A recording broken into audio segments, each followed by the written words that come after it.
All right, so it's squat every day, day 8. And today I kind of wanted to highlight a principle I think is super important that everyone understands before they get started doing fitness and making personal improvements in their lives. And that's the idea of shortcuts. And so I kind of want to hopefully paint a picture so you can all understand this concept the way I understand it. The way I understand it is that the shortest distance between 2 points is a straight line. And I think by definition, a shortcut is something that implies that there's a shorter distance, like shorter than the natural distance of a straight line between 2 points.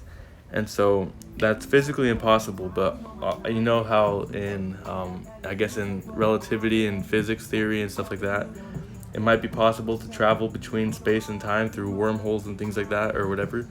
I think it's the same idea of when people try to propose shortcuts or alternative methods to accomplish a goal.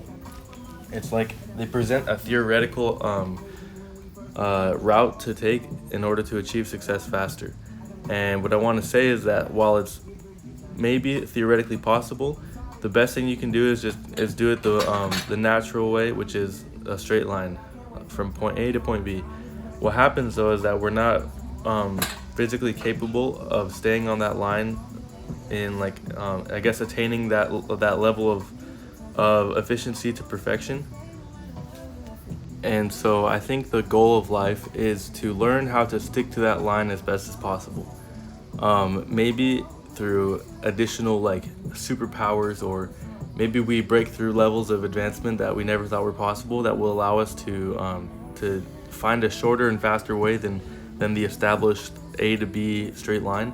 But until then, I think the only way to do it is just to be consistent. Find out what is the best method to I guess the most logical, because I think as simple as a straight line is, it should be the same relative simplicity when you look at progress, when you look at self-improvement.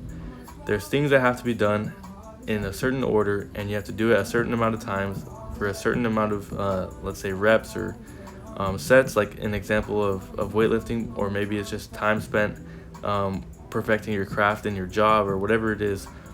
At some point, you're going to arrive from point A and get to point B, and then there's going to be a point C after that. And so, anyway, so be careful of anyone who kind of seems to be proposing any alternative method that's not natural. That's overtaking that concept of A to B, the simplicity. So when it comes to fitness, there's obviously going to be ways which we can all improve and be better. Our path that we're taking to get to point B, starting from point A, is not perfect. And so find ways to make that path, that line, more efficient, to make every effort that you make more efficiently spent, and so you're not wasting energy. At the same time, be wary of anyone who seems to suggest that there's a faster way to do it besides just going from point A to point B. That's what I wanted to say today. And so the concept applies to a lot of things. The funniest thing I think that's happening right now is I'm seeing the NFT cryptocurrency craze on social media, and it's just hilarious to me that, knowing the nature of money, and I guess the nature of people who make money and desire money, the way that I would picture it working is that if there was a surefire way that someone could make money off of some kind of endeavor, some kind of opportunity, the last thing they're going to do is make it known to other people, unless the way they're making money is by taking advantage of other people. And so in the instance of cryptocurrency, NFTs, the reason why I think it's being broadcast so openly is so that people can invest their money and have it stolen from them by people with more money. And so it's just like a classic scam, in my opinion. I haven't even researched it at all, and I don't feel the need to, because in my mind it starts like this. You have a few billionaires who are friends, who are trying to brainstorm ways to make even more money, how to build up their wealth. And they think, well, if we're able to get people to give us their money willingly, that'd be there's no easier way to make money than for people to give it to you. And so somehow they come up with this idea of a new currency, and this currency is going to be basically the NFT format is it seems like anything can be an NFT, and this non-fungible token thing can be bought at high prices, exorbitantly high prices, and whatever. And so it seems like that these billionaires are just okay, so we're gonna make NFTs. I'm gonna buy your NFTs, you're gonna buy my NFTs. we're going to pay people to make NFTs. We're going to buy those NFTs for maybe millions of dollars, but what's millions of dollars to a billionaire, right? And all of a sudden it's like there's blood in the water, and everyone starts jumping into the frenzy. It's like everyone wants a piece of the action, when really the people who started it are at the top of the pyramid, and they're making the most money, while everyone else is trying to recruit other people to join so that they can make money off of their investments. And so I just say, for anyone who's trying to be successful, find a way to make it in this world, identify what's the A to B. How do I get from this point to the next point in the most efficient way possible? And what's a way that is going to be more dependable, more reliable? Like it's not going to have to be dependent on me throwing my money into a vortex or a void, like where I don't even know what's the mechanics behind it. I'm just throwing my money at it and hoping that I get a return on investment. It's like, you should be smarter, I think, and think of better ways to use your time and effort, because money isn't everything. Money is actually the equivalent value of all the goods and services and products that are available. So if you want to be rich, being rich is actually more dependent on having materials rather than having money. Material wealth is greater than money will ever be, because money is, especially currency like dollars and stuff like that, the value is always going to decrease over time. And so if anything, you should try and first of all own things. Second, you should try and develop skills, talents, something that will make you of worth to the community, so that in a time of need that people will come to you, and your inherent value will provide for your family, for you, yourself. And that's just how I see it, you know? So just picture it like this, like whether it be like beans or whatever, crops or animals, livestock and dairy products or whatever. We like to think that all of that has a worth in money, when really money is the worth of the thing. When there's less things and more people that need it, the worth of money goes up, or I guess the worth of the product goes up, and so more money is required to buy it. That's how inflation works.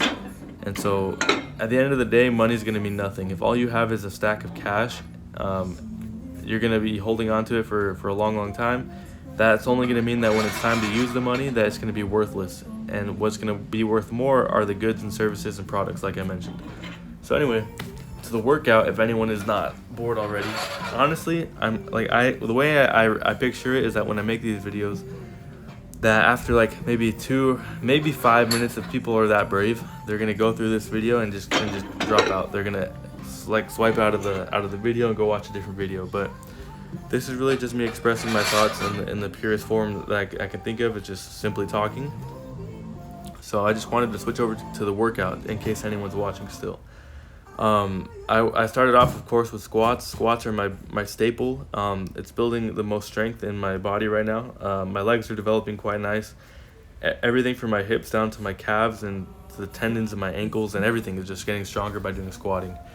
And so I wanted to try a more explosive and athletic movement today, a powerful movement. I feel like I've gotten to the point where I put on some mass and I've gained some strength, but I'm starting to feel somewhat heavy in my body, and that's not a good thing. And so I'm trying to get more athletic and more explosive, which this was always the plan, was to build up some general base strength first and then transition into athleticism and doing more powerful movements. So I'm starting to do hang cleans.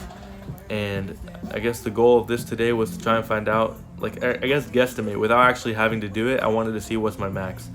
And so I did, right here I got 135, and I think I put 10 more pounds on it, 5 on each side. I think I could have done 20 more pounds and done 155, but I just kind of capped it right there because my formula for success is to identify the my capacity, my maximum capacity, and then create a working load that's going to be equivalent to 80% of that max. And so every day when I get into the gym, I know that I'm going to hit that max, whether it be the training max, that is. I'm going to hit 80%, whether that be for 1 set, for 3 sets, 4 sets, or however many sets I can do that day. I just have to hit that 80% max, and if I do that consistently over time, is how I'm going to get strength. Acquire strength. So let's see. Yeah, now I go into the RDLs. This is just my counterbalance for doing so much squatting. Squatting is more of like a pushing movement than a pulling movement, although you're pushing with your lower body and with your legs and pulling with your upper body and your back. So anyway, to balance out for my hamstrings and my glutes and hips and stuff on the back side, I do RDLs, and that helps me to avoid problems with my knees, with the ligaments and tendons. Because when you overwork one side of your body without training the other side, you're gonna see imbalances, and those imbalances will cause problems in your joints and your mechanics. So to fix that, I'm doing RDLs. My max on this, I don't exactly remember, but I know that if my heaviest sets are going to be around 205 pounds, and that's going to be for like several sets of 3 reps. So let's say that my max would be around 250 pounds. It's like, the only thing about this is that it's basically a standing up deadlift. It's all dependent on your grip strength. And so a lot of times, like, I'm pulling the RDL and I know I can do more weight. It's just that my grip strength isn't there yet. That's why I've been doing RDLs pretty consistently for like almost 2 months now, is so that my wrists and forearms need to be stronger, I guess, before I can get into some heavy deadlifts. Because what I don't want to do is I don't want to use any alternative grip or anything like that. Like, I don't want to have to cheat to get my deadlift weight up. I want my wrist and my grip strength to be stronger so that I can do it naturally. So that's the goal right now, is through the RDLs, holding the bar, is to build up my grip strength. And I can tell you guys, after like 3 or 4 sets, if you're doing it close to 80% of your max, you're going to start to feel your wrists kind of like, you're going to feel the work. You're going to really feel it. So it's good stuff. I think I did 5 or 6 sets of RDLs, and that was the end of my workout. So let's see if this might be the last set or maybe not.